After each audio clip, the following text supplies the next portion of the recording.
Hi, in this video we present BugLocalizer, a tool to localize bug reports and find buggy files in the bug tracking system. Bug tracking systems like Bugzilla lets users and developers file bugs related to the software project. A bug tracking system is an essential part of any project, and use of bug tracking is considered as a sign of a good software team. Each bug in the bug tracking system contains different fields such as bug ID, summary, description, assignee, and many others. Well-known projects have thousands of bug reports since they have a large user base.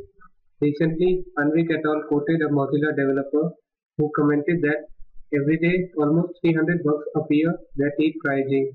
This is far too much for only the Mozilla programmers to handle. Usually projects have thousands of source code files. However, the bug is present only in few of these files. Lucia et al. Reported that 84 to 93% of the bugs only affect 1 to 2 source code files. What does this highlight? This highlights the need for better ways to localize bug reports and find potential buggy files. In the past, several researchers have proposed the following techniques to perform bug localization. However, there are two shortcomings of these techniques. First one is the accessibility of tools. Even if the tools are accessible, these techniques require developers to download bug reports, source code files, and run these techniques to localize bugs. What is lacking here? A tool is needed which can plug in with the bug tracking system and version control systems such as Git and help in localizing bugs online.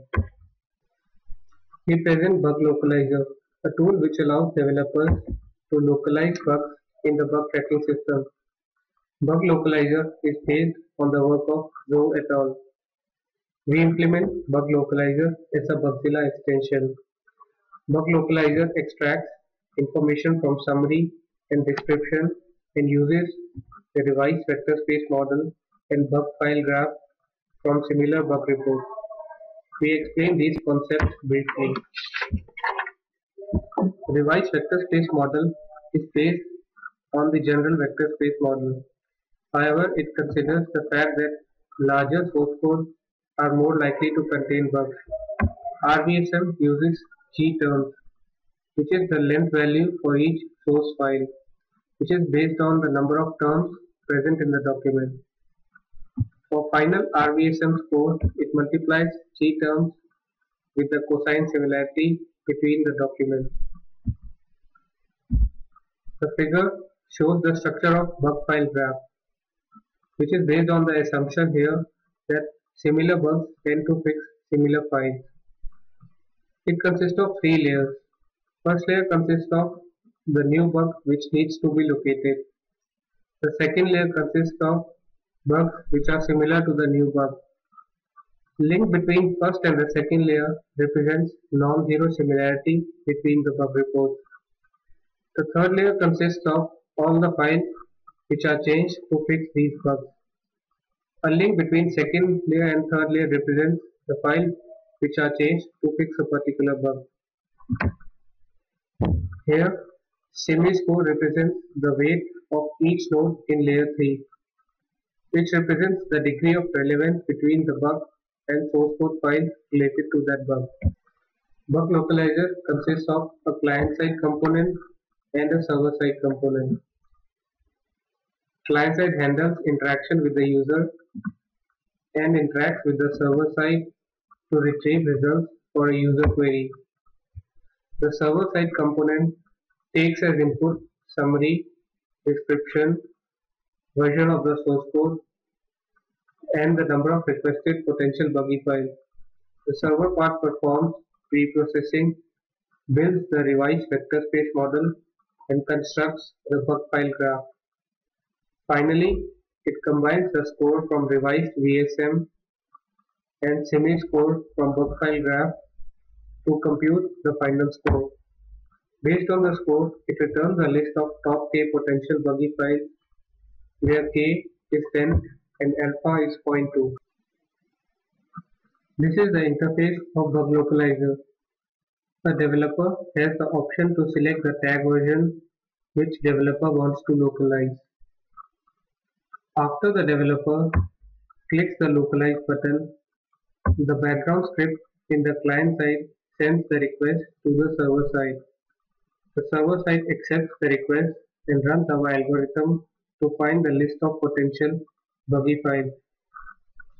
After the computation, the server side sends the response back to the client side, which consists of top K buggy files.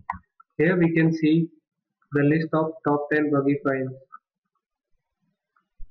Here we select a different version to localize.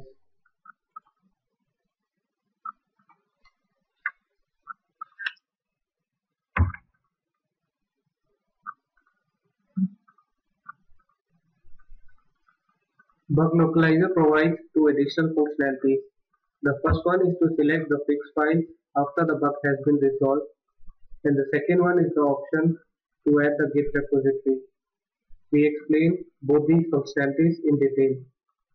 Firstly, we explain the functionality about fixed files. Initially, the bug can have a status such as confirmed, in progress, resolved, etc. When the developer changes the status of the bug to fixed,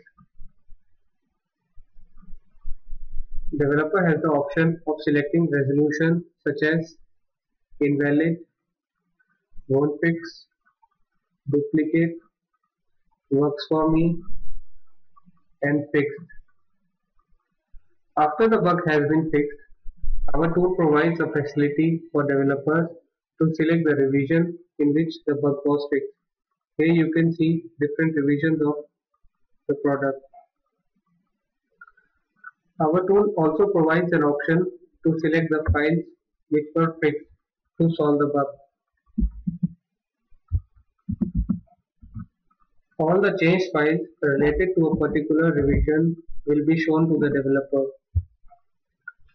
Since all the files changed in the revision are not related to bug, such as some files are only refactored, developers need to input the files which were changed to solve the bug. After the developer inputs the files, they can save changes.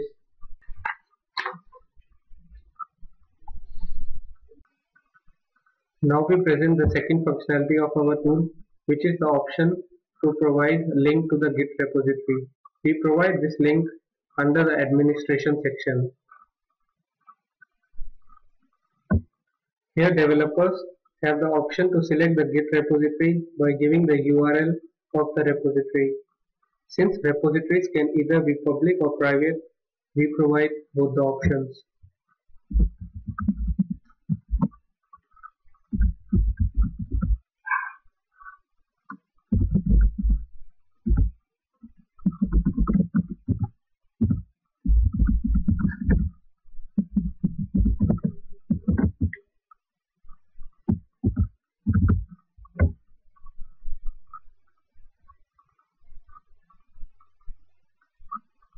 Now we input the private repository by giving the username and the password.